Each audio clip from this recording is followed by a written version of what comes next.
the science shows that there's no need for these super strong opioid antagonists. Right. I think it's a money ploy. And now the government, oh God, they're so they really like they put on this facade that they're going to do this and this, and it's just all for show. Don't Hide the Scars, a weekly podcast focused on addiction and recovery. Created by the nonprofit PAIN, Parents and Addicts in Need, and founded by Flindt Andersen. So, Nate, I don't know if you saw this, but the AP News, the story is FDA approves over-the-counter Narcan, and it goes on to say, here's what it means. Your perspective, do you think it's going to make a big difference in getting into people's hands? Well, I think it will help for sure. It's a good thing by all means, but we have to look at this from multiple facets, right? Historically, Narcan has been too expensive at the pharmacy. Even when we had the naloxone shortage, they did not lower their cost.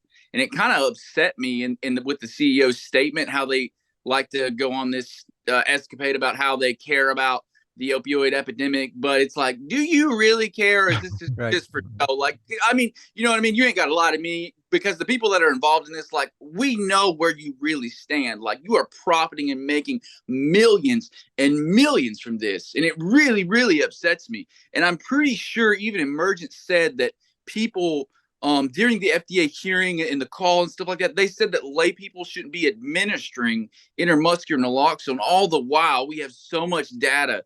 I mean, people have been administering intramuscular naloxone for over 30 years and saving lives, you know, and so they want to take that jab at it. And it's like, you guys have had a monopoly on this market, you know what I mean? And so I think it will help. That comment really upset me. I don't appreciate that comment by them. And but is it going to be cost effective? You know what I mean? Because the intramuscular throughout history has been the most cost effective, and people like harm reductionists have been doing this work since Dan Biggs started this movement, you know, and for decades, and getting it into people who use drugs as hands, and whoever wanted it for free for decades, you know. So I think it'll help, but it needs to be cost effective. And I really hope that they approve harm reduction therapeutics version of the OTC. I think it's like a nasal swab, and they're saying that it's going to be like $17 per package. And I think they're going to donate 10% of the products that they manufacture to groups doing the work. So we'll see. Yeah, you know, Nate, I'm going to start right out with the first paragraph on this thing, you know, and what it says is, and I quote, the U.S. Food and Drug Administration on Wednesday approved selling the leading version of naloxone without a prescription, setting the overdose reversing drug on course to become, and here it is, the first opioid treatment drug to be sold over the counter. I take issue with the first paragraph. It is not a treatment drug. It is a life-saving drug to reverse the effects of the opioid overdose, period. This is not a drug for treatment. This is not something I own a treatment center. This is not something we use. I mean, we obviously have it there in case somebody, you know, sneaks something in and they happen to, you know, go into overdose. Of course we have it. And we are a huge proponent of it. But I also believe until this government starts changing the verbiage and a lot of this stuff that we're doing, we're just beating a dead horse here. You know, because again, that's telling a parent, or it could be telling a parent, hey, as long as you grab the naloxone here and you give it to your kid's going to be cured after this. And we all know that's horseshit, right? I mean, it's just that simple. I mean, just that simple. Yeah. Yeah, no, I'll even do you one better. So parents to add to that. So we're pushing Narcan into schools, heavily into schools right now. And parents, one of the parents said they're afraid that their kids will think it's okay to endeavor in substances because of that. So I feel like with that verbiage, that's pushing parents to think that even more so, which we know is not the case. And there's even research showing that increased access to Narcan does not increase substance use whatsoever. Right. You know? Correct. and so on, but they don't know that, and I get it. These parents are scared. They're absolutely terrified. And I'm not a parent. I don't know what that's like. I have no idea.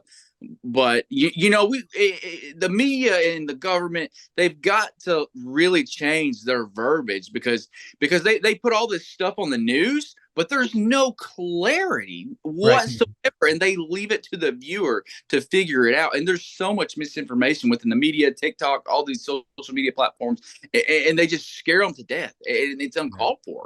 Right. Yeah. Exactly. And again, reading this thing further, they say there's a couple of things in here, and I could read it, but what it's saying is that it's probably going to sell anywhere between $50 and up. We all know the general public is not going to walk into an over-the-counter place and spend $50 or more for Narcan.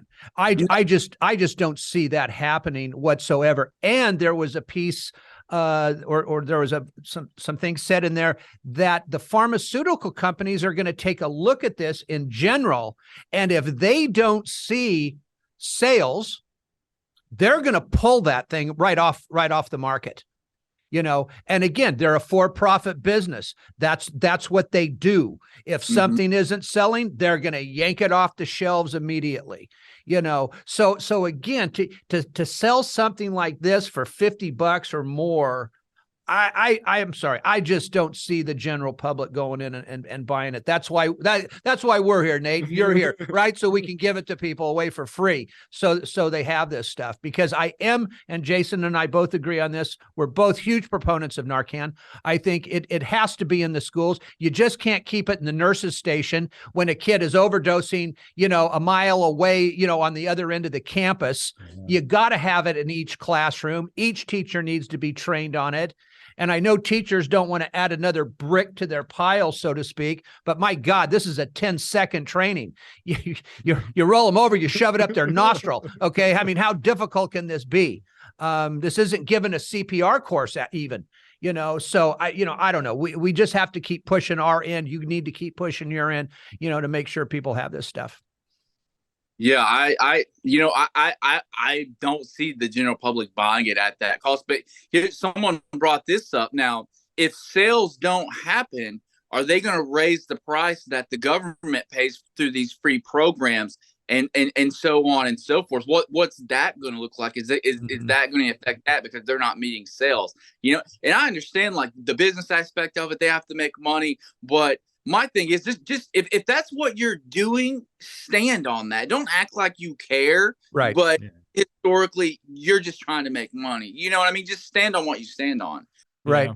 Right. Yeah. And there was another little piece in here that was talking about another nonprofit out there that is distributing Narcan, but they've got the backing of Purdue Pharma.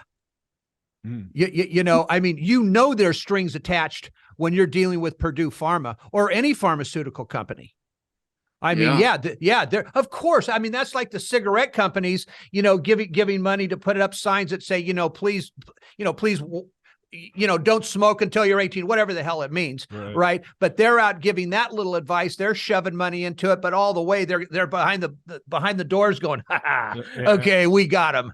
We got a whole nother generation of smokers coming up here. Yeah.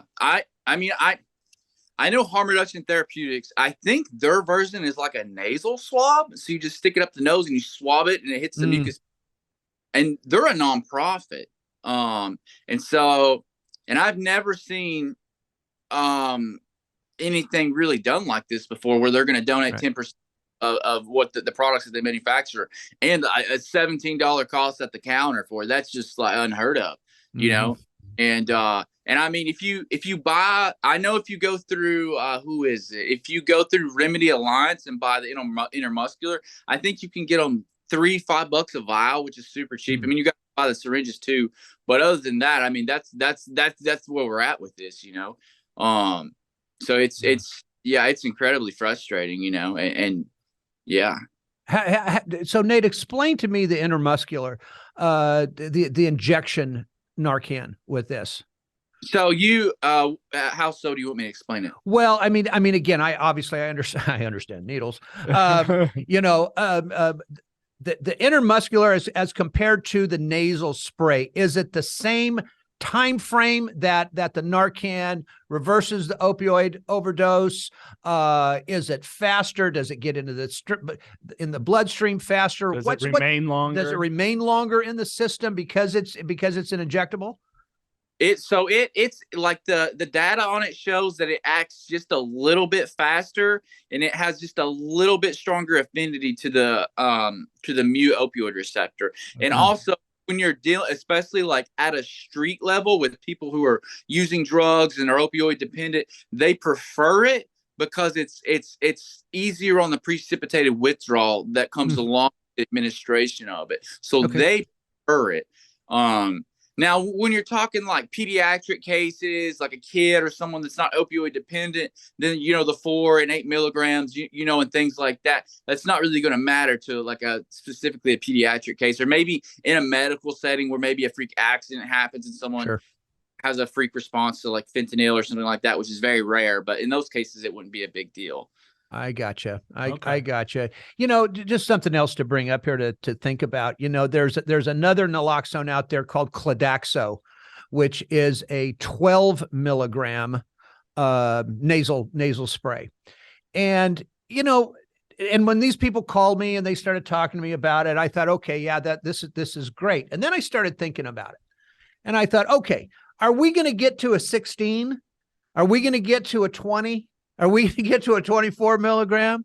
I mean, are the pharmaceutical companies going, hey, guys, hey, this thing ain't going away, which we know it's not for right now, right? But man, we're going to be in this for the next 50 years. So let's just keep developing a stronger one as time goes on.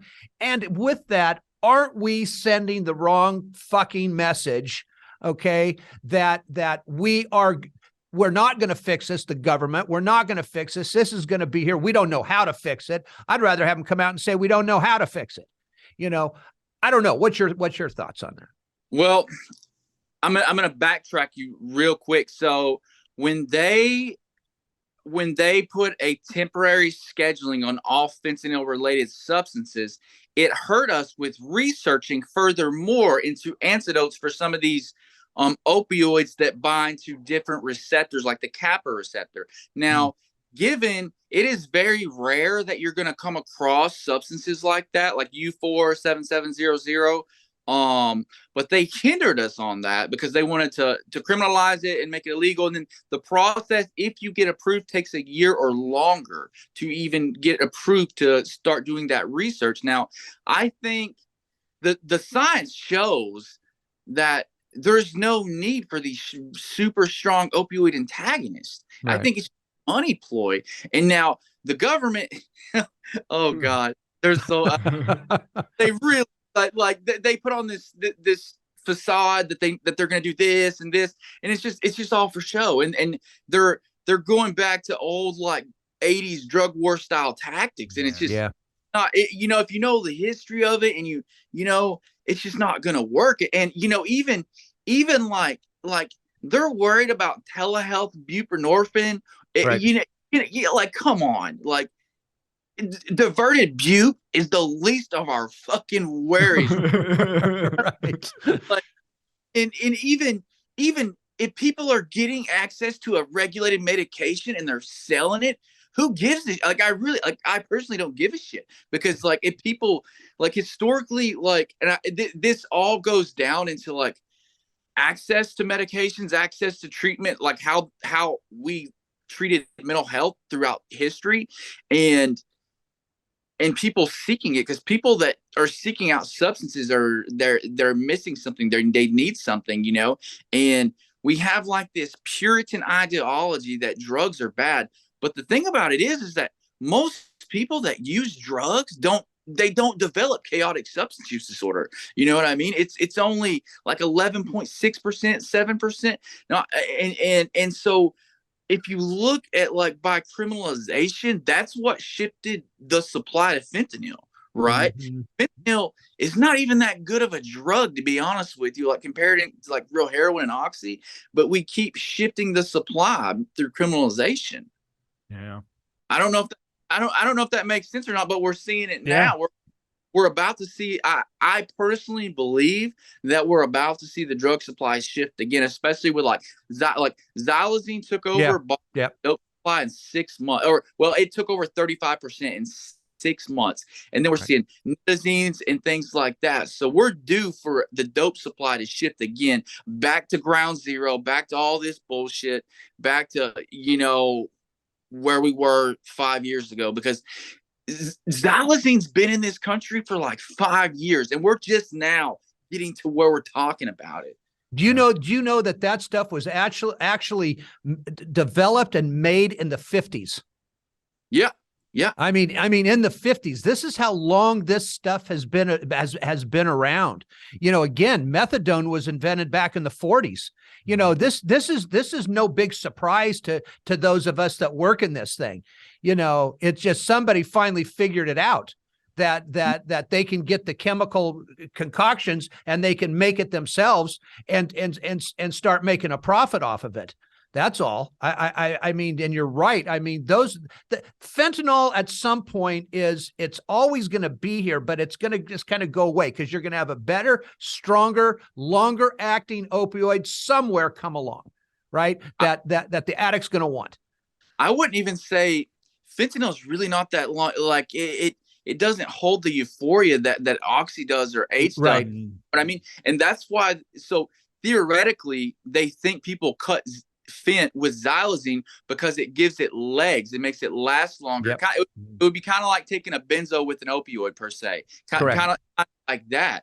And but most people that I talk, like there is some people that prefer and seek fentanyl, but a lot of people that I talk to, they're like, dude, we just wish we could get some real heroin, and they would be fine with that because and even the detox is harder. It's harder to treat in a treatment center, you know what I mean? Because the precipitated withdrawals. Because I've seen guys on day 4 get a Suboxone or a Subutex and precip automatic, So it's hard.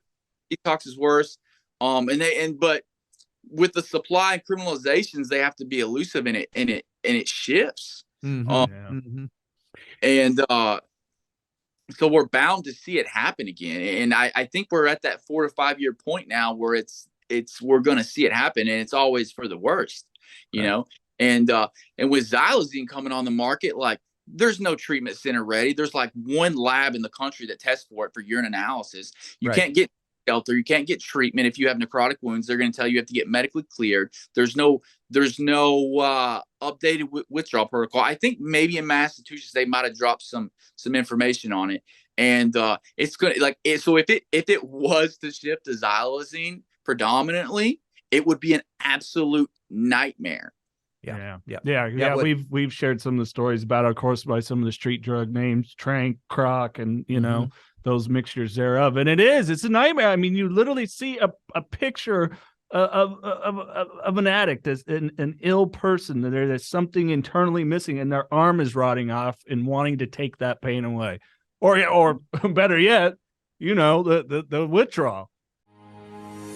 New Perceptions North, the premier drug and alcohol treatment and recovery center in Central California. A full continuum of medically supervised, top-quality care with programs for detox, inpatient residential treatment with dual diagnosis, intensive outpatient treatment, sober living, support groups, and more. With 50-plus years of combined experience and sobriety, Flindt, Andersen, and Thelma Gatlin Wilson provide adult men and women with the highest caliber of professional health care, treating each client with compassion and respect, and a safe, comfortable environment. To begin the process of recovery, to proudly create and sustain a life without addiction, call 559-978-1507 or visit newperceptionsnorth.com. And with xylazine, with the withdrawal onsets in 4 to 6 hours, and then so if you get necrotic wounds, you're looking at a week minimum getting treatment, but there's no mandated withdrawal protocol for it. Right. So how are they being treated in the hospital? Which we know that you can treat it with clonidine and things like that. But we also have to look at how are these people that are using drugs being treated in the hospital? Are they being made comfortable? Are we making it to where we can treat these wounds and they're comfortable for them to be able to seek help? Because most people I know on the streets, they don't like going to hospitals. No, I didn't either, because you're not going to get comfortable in a hospital. At best, what they're going to give you is some sort of benzo.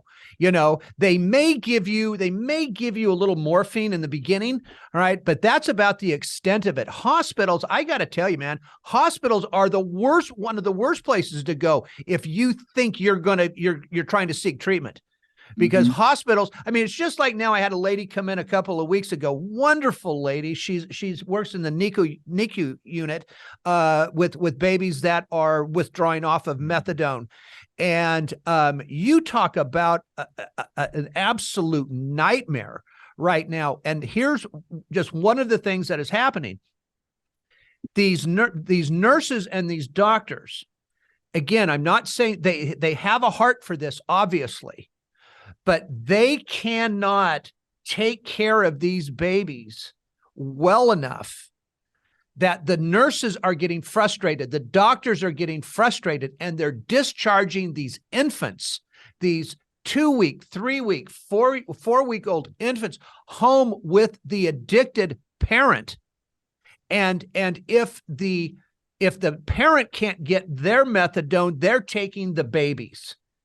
You know, I mean, this is such a clusterfuck from A to Z in all areas of addiction. You know, Nate, and I know I'm rambling a minute here, but I'm listening to you, and I've said this 1,000 times over the last 15 years. Why doesn't the government, the powers that be, get you and me in these places to explain all of this to these higher ups? Because they're not bringing us in to tell them. They're not bringing the recovering addict that's got serious recovery time under their belt. Look, man, there's not much I don't know about this, because I did it all. You did it all. Why aren't they bringing us in to talk to them about this?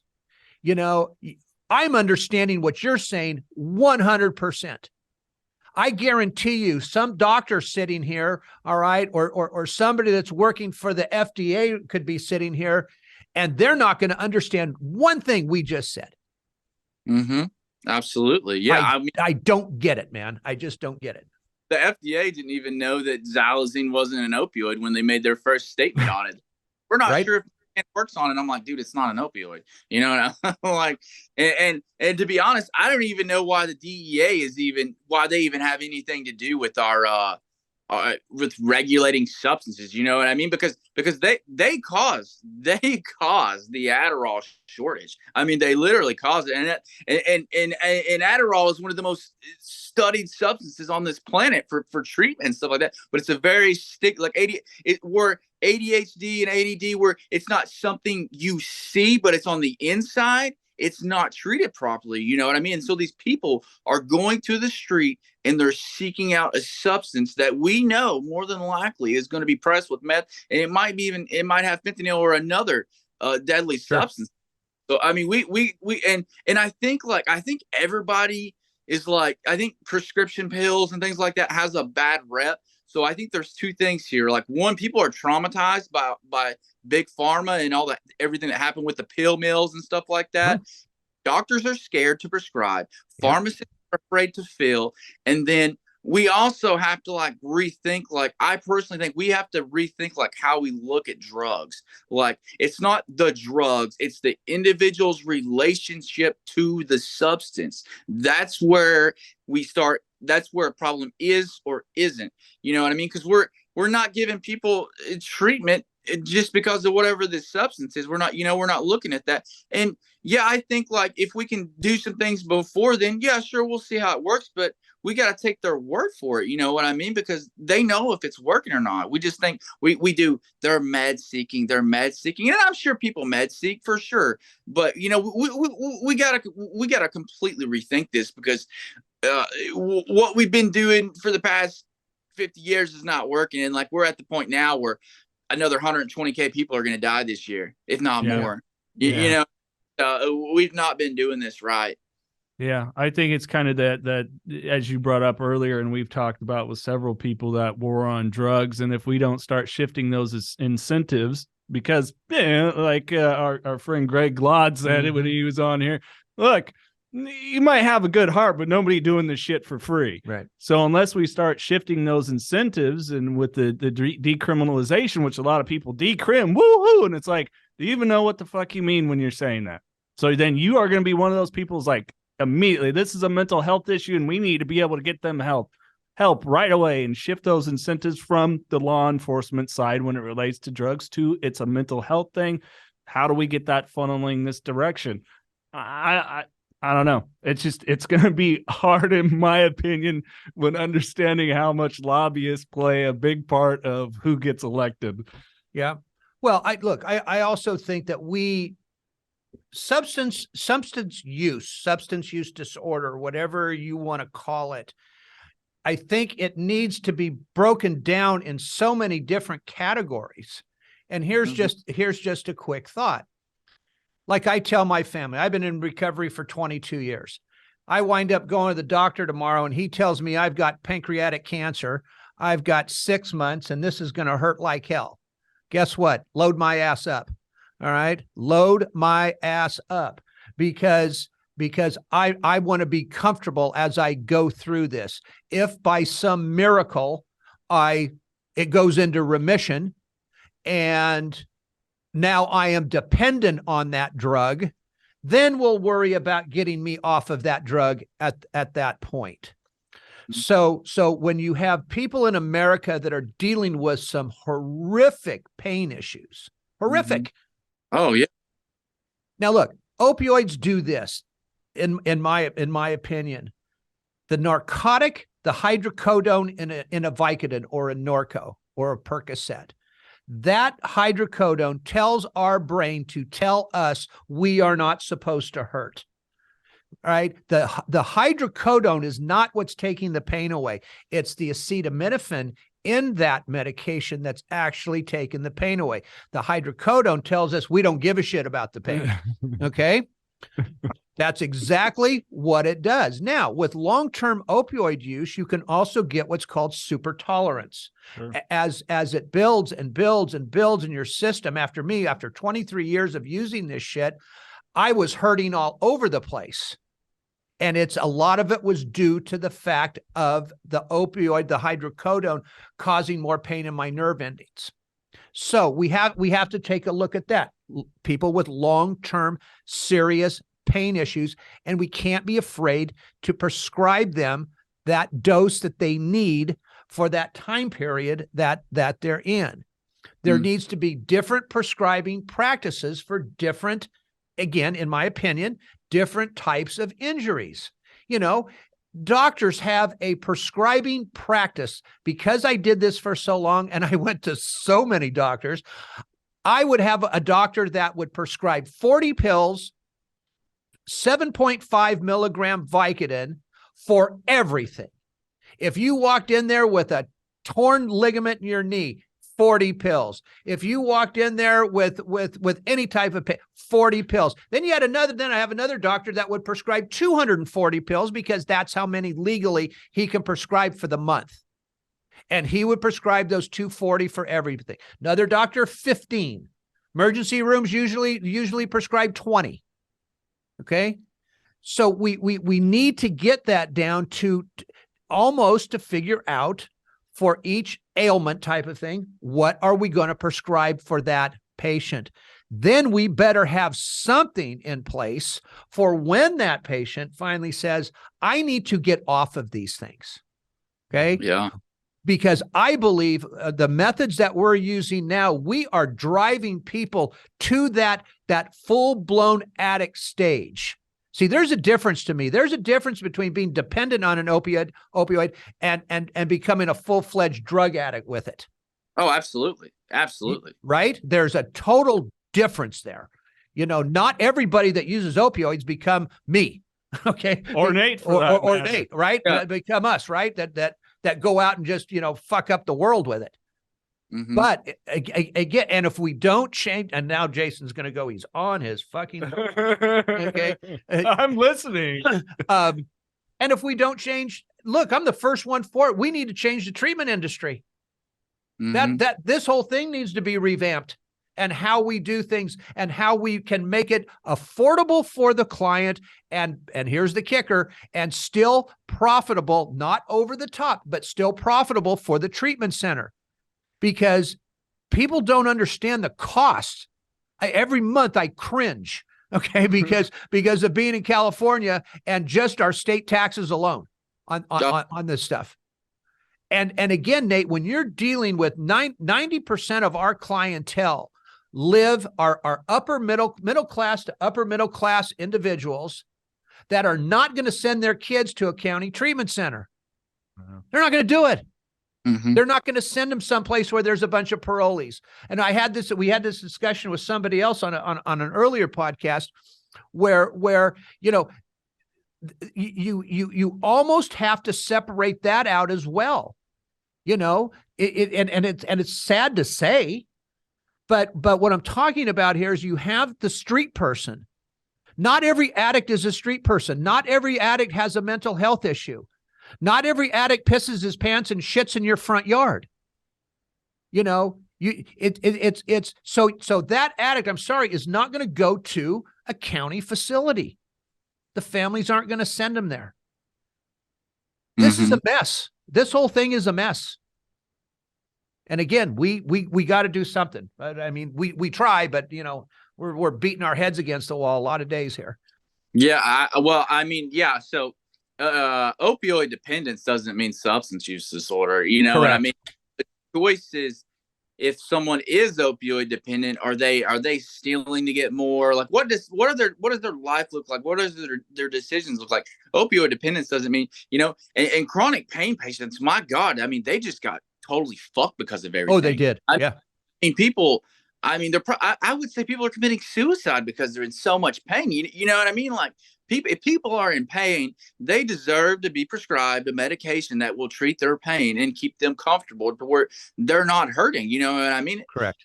And here's another thing. So SAMHSA released a report, right? And it was roughly, I want to say it was 40 million people potentially qualified for substance use disorder. Of that 40 million, I think it was 97% perceived that they didn't need treatment. So that would mean that what I see in that is that we need to invest more money. Now, don't get me wrong. We need more beds. God knows we need more beds. Everybody knows that, because it's like I down here, it's a 2 to 3 week wait. So, but they're going to have to invest more money into like preventative, like not preventative measures, but into harm reduction and keeping those people alive until they're ready to proceed. Because people don't go until they're ready, unless the courts absolutely make them go to catch a charge and things like that. But nobody goes until they're ready. And then if you're ready, like that readiness it lingers, a week, goes, yeah, days. It's an urgent issue. You know what I mean? And but waiting 2 to 3 weeks for a bed is just it's just crazy. How many people die because of that? Right. Tons. It's and mentioning that with harm reduction, we've been talking with different people and perspectives on long-term harm reduction. And, I wanted to really kind of pick your brain on that. Flint's got his perspective from personal use, 2 years of methadone. I mean, as he says, walked to the clinic, said, stick this up your ass, I'm done. But what's kind of and what was your modality when you were going through your recovery? I believe you did use some Suboxone, but for a limited period of time. Yeah, so I used Suboxone. So when I was going to the clinic, and this clinic got raided and shut down, both their clinics got raided and shut down. But I was going, I went for like 16 months, maybe a little bit longer, and then I got robbed. And I was paying cash for it, and I tried to get on my dad's insurance. He was like, "No, we're just going to send you to treatment." So I went to treatment, and I did like a 7-day rapid taper, and that's not how you're supposed to taper off that stuff. Right. It was rough. I think if I would have had a slow taper over time, it would have been a completely different story. I really don't know how I made it through it. Now, I think people, the issue with this, and this is definitely an unpopular opinion. So I think that like so the data shows that with long-term like Suboxone use and methadone use, that's where people live longer, right? And then we have to allow people the autonomy to whether or not they want to come off of it, because we want everybody to be clean and sober, which ideally most people think means completely abstinence. But my thoughts on it, if that person is paying their bills, they're taking care of their kids, they're contributing to society, I think that's okay if they choose to remain on that. That is completely up to their bodily autonomy to do that. Now, with buprenorphine, that medication alone reduces opioid overdoses by 76%. Just in itself. Are those medications hard to come off of? Yes, the taper, but most people, I feel like with that say that they kicked like I did, or maybe you did, just like that, and it's super hard to do that and very risky. But and even now we have Sublocades. You can go down and go on Sublocade, and you don't even really know that you completely come off of it. But how many people have access to that? Sublocade's very, very expensive, So I think we gotta stop like judging people and welcoming people on MAC. You know what I mean? Because I know people that run people out of the rooms that are on it because of the statements. I personally, if people want to stay on it forever, I don't have a problem with it, because if they're living a fruitful life, that's all I could ask for. Sure. And just to let people know, Matt, medical assisted treatment. Sometimes we throw out acronyms and maybe people that are tuning in don't get it. Yeah. But some of the concern that we bring up, and Flindt, I'll let you speak on it, is some of those health things that can come into play, and I don't know. Yeah, there's a lot here. Look, it's my first response to you, Nate, would be show me somebody that's been on long-term methadone for basically their entire life that is actually paying their bills, raising a family, being productive. I would love to see the numbers on that. Because my first response is there's not many. I am all for short-term harm reduction. What that time frame is, I think, is different for everybody.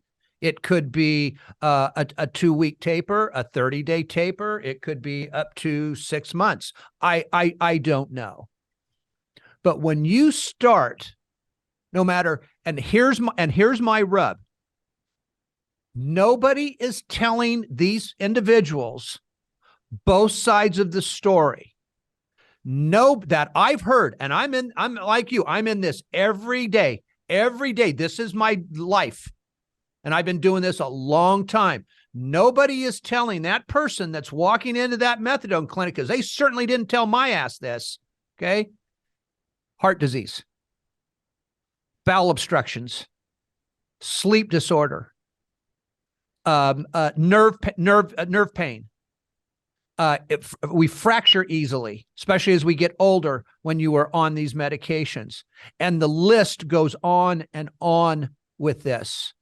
Nobody's telling you that again, because they didn't tell me this, that obviously they tell you have to come in every day to get your dose. I'm talking about methadone now, okay?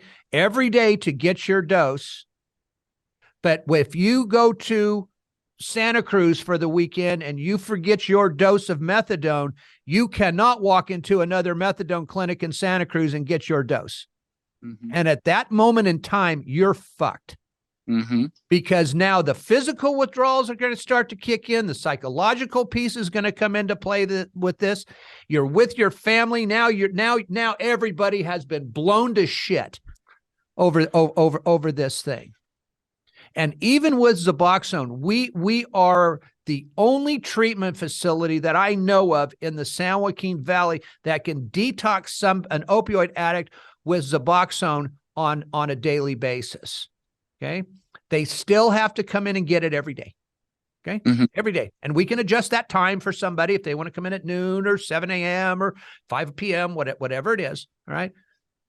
But they're not being informed that you are going to be tied to this now for however long you want to stay on it. And when you walk into that methadone clinic, the good addicts that we are, when you walk in, and if you're on 120 milligrams, or if you're on 70 milligrams, whatever it is, and you walk into that doctor and you say, "Hey, doc, this dose isn't holding me." "Oh, okay. Well, let's take you up another 10. Let's take you up another 20. They never ask you, "Well, why? Why do you think it's not holding you?" Because in those methadone clinics, their quote therapeutic side of this is all bullshit. Is all 100% bullshit. So that person is not being informed properly. And that's my biggest bitch with all of this stuff. Yeah, I agree. They didn't tell me that. I mean, I could tell them.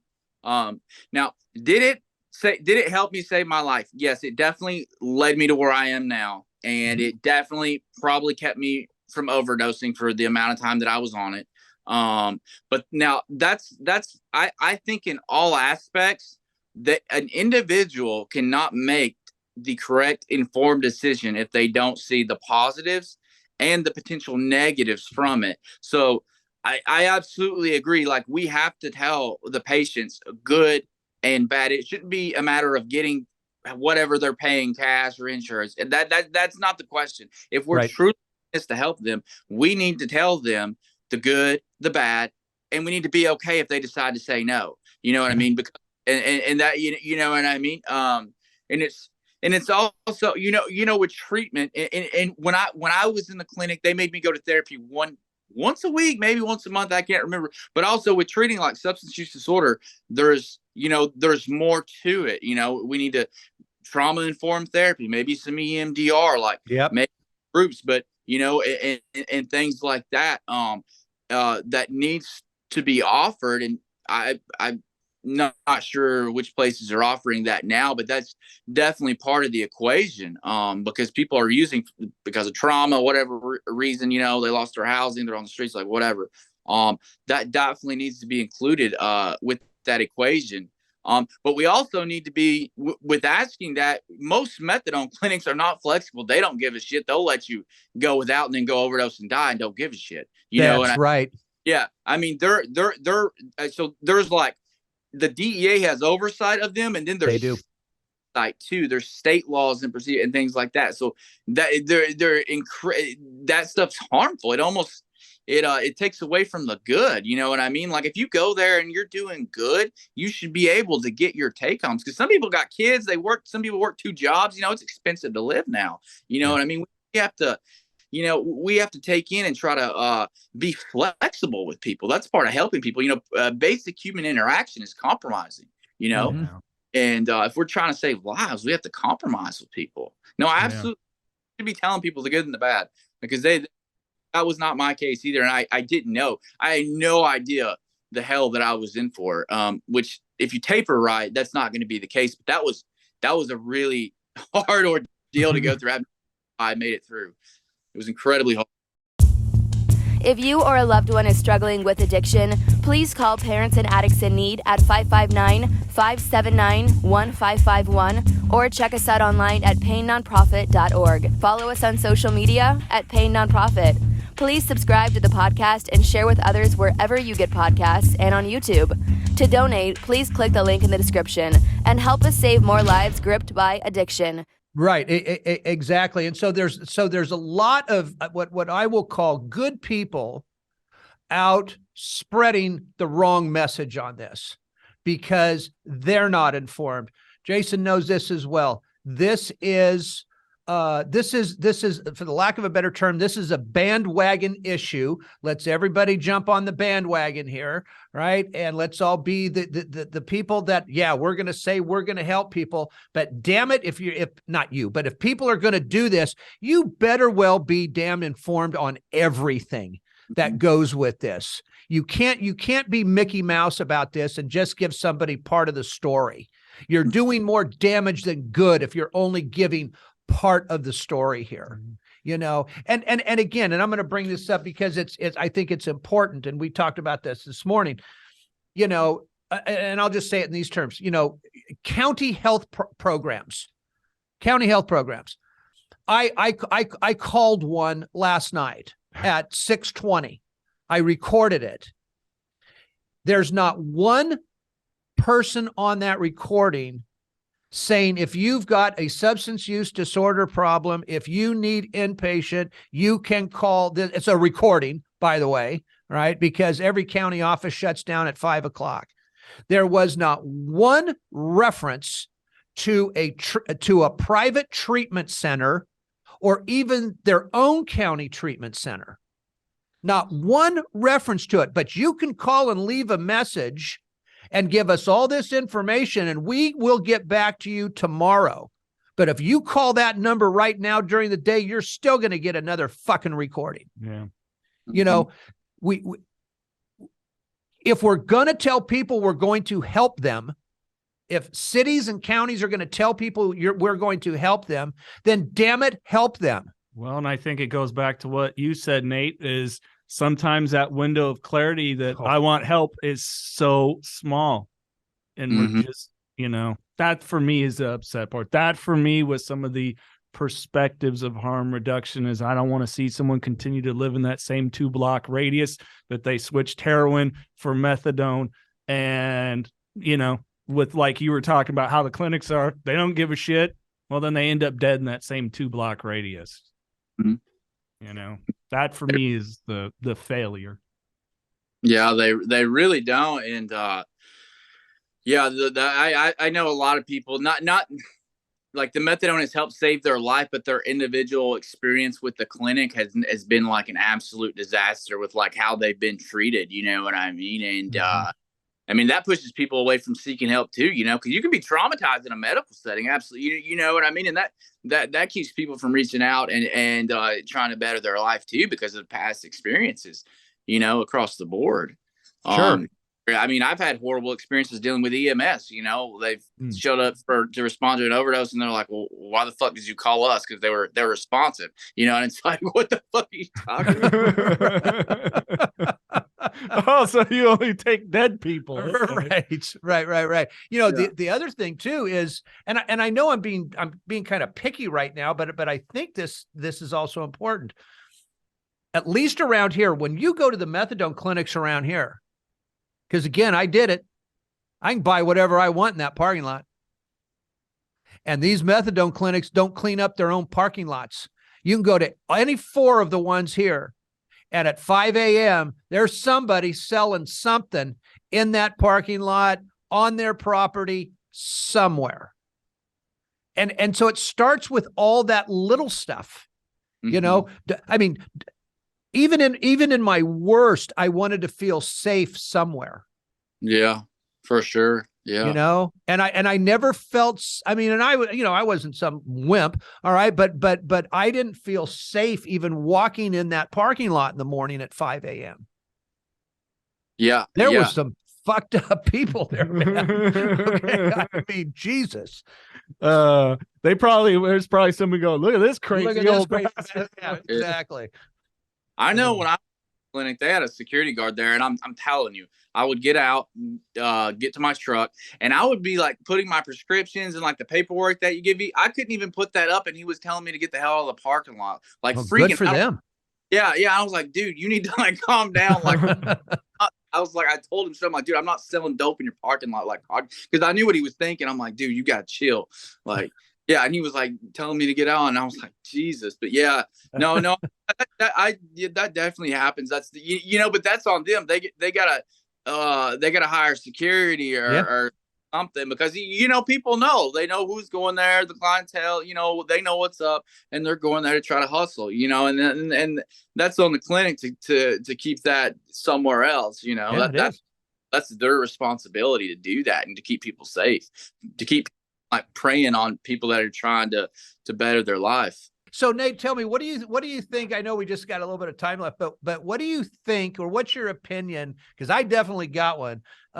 Jason does too, on actually going after cartels, actually going after China when it comes to all this mess. Well, we have to look at the geopolitical state of things right now. We're not in the best shape with China over the stuff that happened with Taiwan. When Pelosi went to Taiwan, things like that, that hurt us. They retracted looking after precursors and things like that. I don't think we're really going to do much because obviously we have Ukraine and Russia going on right now. Putin is a madman, you know, and I mean, God only knows what he's going to do next. It's very, very, very crazy over there. I don't think we're going to go after China in a sense of a war thing because, I don't think that's going to happen. So if we went after so here's the thing. If we we could go obliterate the cartels, but I don't think it would do anything because there's such a huge demand. Some other criminal organization is going to take over. They're going to move in and take over. Now they'll tell you that, we'll stop the precursors. We'll do this and that. But it's like, is that really going to work? Because, I mean, if it was that easy, why hasn't that happened yet? Tell me, what drugs have we eradicated since the war on drugs started? Well, none. None. We've never. Right. So we could go do it and it would look real good on TV and paper and things like that. But you're not going to stop a multi-billion-dollar industry. You're just not going to do it because some organization will step in. And even in, and then you got to think about corruption and things like that come into play, politics, people with the powers that be, a lot of them are corrupt, and I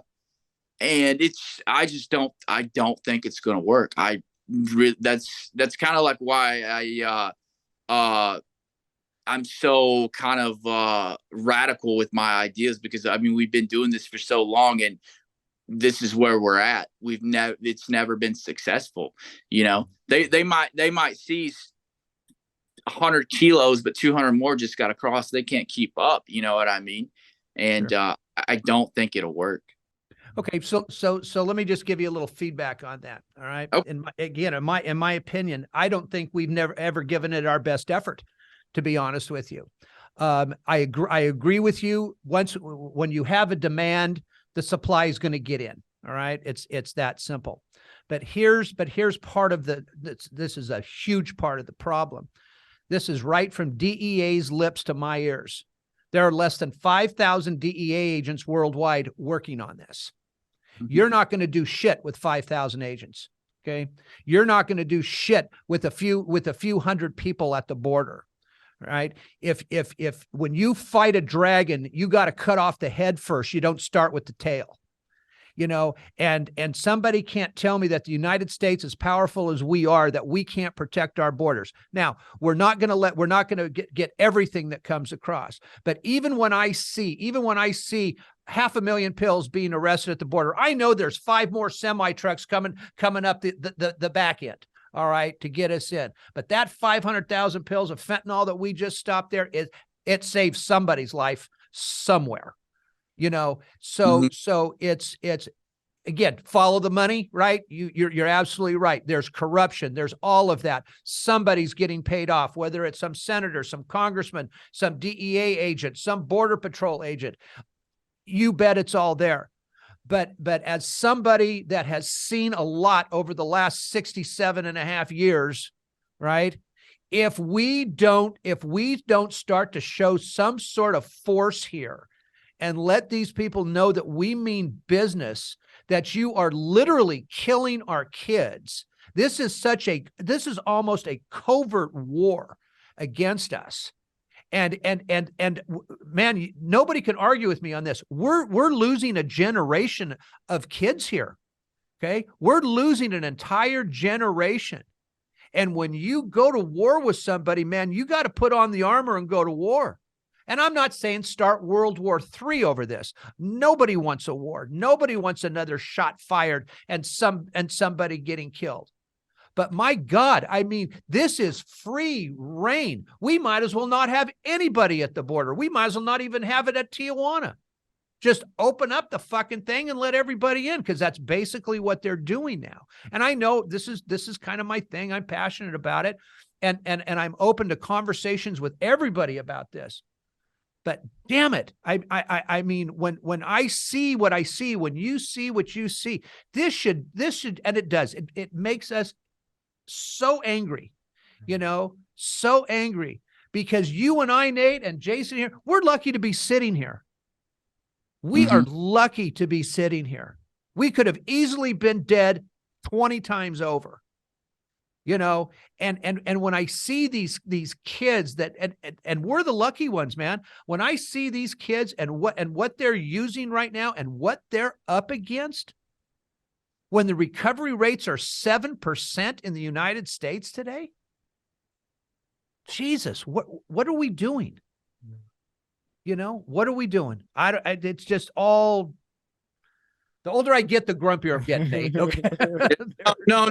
I definitely get it. I get it. It's like, what do? Do we, I mean, they say we could completely close the border, but it'll still get across, you know what I mean? And so this is a that very question that has to be looked at from multiple angles. So do we go to war and destabilize an already unstabilized country as is? You know what I mean? And then looking, because obviously, they're advancing criminalization, and I understand that too, but I also understand that with criminalization comes a stronger drug supply that we inevitably have never been able to get a hand on. You know what I mean? So that's why I personally feel as if, it's like, is it going to work? Because we did, we tried to do this in Colombia. We gave these, what do we do? I don't even know. We gave these paramilitary groups guns, to try to fight. Yeah. To try to fight against not El Chapo, but Pablo. And so what happened was it destabilized an already unstabilized country. It had more environmental harm, and all these groups splintered into separate factions, and then it became more violent. And so that's something else we have to look at. Is it going to cause more bloodshed, more violence? What's the country going to look like after we did that? What's going to be the result of that?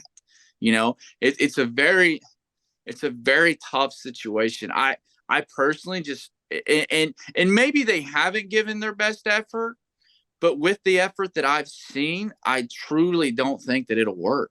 I think that I agree with. Yeah. I truly don't. I mean, drug use has been around since before there was record of it. You know what I mean? And I think there'll be drug use. And it's a very tough question, especially when you have kids that are dying and stuff like that, and it's and even more so, here's the thing too, prevention is more than bringing in a speaker that has 10 years of for an hour. You know what I mean? That's more than prevention. I mean, for God's sakes, they don't, I mean, we know kids are using drugs. We know they're using drugs, but then okay, why are they using drugs? Are we looking to try to get kids into therapy and things like that? You know what I mean? So maybe that doesn't happen, because substance use disorder is preventable. You know what I mean? You have to address it beforehand. It's a result of this, and this, but we're not addressing that. I mean, the world is crazy today. These kids, they just went, COVID's still going on, but we just went, the world shut down. They at home, isolated, their parents probably fighting all the time, more, maybe not in every family, but they're messed up. You know what I mean? And we got all this stuff going on in the world, but we're not, it's more than a homeboy that has 20 years in recovery, been through the deal, speaking an hour a day, they shake his hand and they send them on their way back to economics class. That's it's more than that. And even then, when I work with some programs with kids that are they're in the system, like DJJ, things like that, when they have more resources on the inside than when they get out. Yeah. You know what I mean? So we have to start putting money into resource, more, we have to really think preventative measures, and that's access. I mean, I think a lot of it is access, like equitable, affordable healthcare, because we do not have that. You know, Right. yeah, that's definitely another thing that we could do. You know, even Yeah, we got sold the BS line that we were getting affordable, equitable healthcare. I don't know. That shit got more costly for me over the last decade, but that's neither here nor there. And I agree with you, Nate. I spoke at a couple of classes last week. A friend of mine who's a teacher, and the first time I went in last year, I told my story, and I got some nice things, and people, thank you for sharing. And this time, I spent of the hour session 10 minutes telling my story and 50 minutes having discussions about these things, these traumas and these things going on. And vast majority of the students female. And I don't know how many came up to me afterwards, sharing that they too, much like myself, experienced sexual trauma and are still struggling with it and looking for the numb out. There was a girl that had already gone through rehab, outpatient rehab, 16, 17, somewhere in there. So this stuff is real. So I'm kind of it's interesting the way you presented it, because I always looked at it as a two-headed dragon, but it's kind of more of a hydra. Cut the head off, another one grows back, maybe two grow back. I hadn't really thought of it in that way. And I think, again, with what both of you are saying, like, if we don't shift those incentives, I don't know. I don't want to sound a hippie. We're going to have to love ourselves out of this. I mean, I don't know how else to say it. Yeah. I think it's very, there's no one answer, because this is a very multifaceted issue, right. And it's going to take a collective conversation with people in every asset of this to come together and figure out what we're going to do. If not, it's just going to get worse. We know 120K people at least are going to die this year, if that. And it's I don't know. And then it's obviously a big political topic right now, but I want to see action. I don't want you to talk about it. Like, what are you going to do that makes sense? You know what I mean? That we have, that you haven't done before. You know what I mean? Well, again, it goes back all the way to what we were talking about in the beginning. Yeah. The powers that be are the ones that are making the rules right now without asking the real people that have been through this, been there, done that, right? They're not asking our opinion on any of this stuff. Most of us in recovery, and especially long-term recovery, we're not idiots. We know this stuff backwards and forwards, right? And when you get it's sort of like when we were dealing with a school district last week that didn't want to bring us in because they didn't think they needed it at this point to come in and talk about the fentanyl crisis and talk to the kids and the parents about all of this, because I'm a firm believer that speakers need to be in those schools, but they need to be in those schools 3-4 times a semester. Okay. Just not once and done. Right. Yeah. But when you've got, whatever it was, 7 school board members that are 50 years old and up, and don't have any more kids in the system or don't have grandkids in the school system, they don't give two shits about this. They don't care about it. They would rather, and this is a fact, one school district member was talking to another trustee who's the friend of mine and said, hey man, if you vote to reduce clothing, the clothing issue, the dress code issue, you know what? I'll vote for you to bring these people in to speak. Oh yeah, that's just the other politicking. Yeah. Yeah, exactly. That's ridiculous. So again, we all keep saying we need everybody on the same page for this, blah, blah, blah. But until that happens, that's really the truth. Until we have people on the same page that know what the fuck they're doing, nothing's going to change. And I'm certainly not going to see it in my lifetime. And that's a shame. Yeah. People, they've got to especially in politically, in things of that nature where politics come involved, that it needs to come over here, and they need to step outside of themselves and be like, what is the right thing to do regardless of my career, you know, like, and maybe make that decision, you know, because the powers that be are, you know, I feel like they're just trying to protect their career and extend it, you know, and I understand we have to make a living and things like that, but those decisions will directly lead to people dying. Yeah. And exacerbating this issue furthermore. It's not about what your voters want. It's about, if you're really about the people, you're going to make the best decision regardless if they may not back it because you believe it's the right thing to do. Right. Yeah. I don't know if that makes sense or not, but I just see people in these positions. They just do whatever is going to get them reelected, whatever their people support. And I think a real leader that will make that hard decision, regardless if they see it now, they might see it then. And even if you don't get reelected, eventually they'll see why you made that decision. You know what I mean? I mean, because it always comes to light, you know, but they're not about that.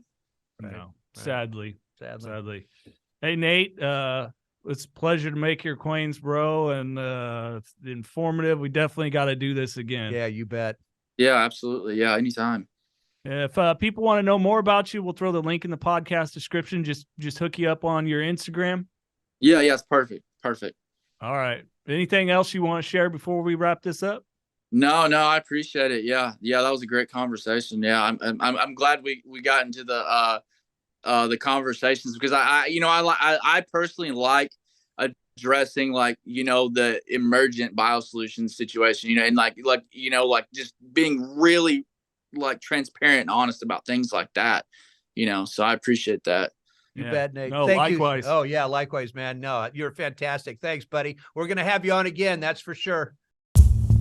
If you or a loved one is struggling with addiction, please call Parents and Addicts in Need at 559-579-1551 or check us out online at painnonprofit.org. Follow us on social media at Pain Nonprofit. Please subscribe to the podcast and share with others wherever you get podcasts and on YouTube. To donate, please click the link in the description and help us save more lives gripped by addiction.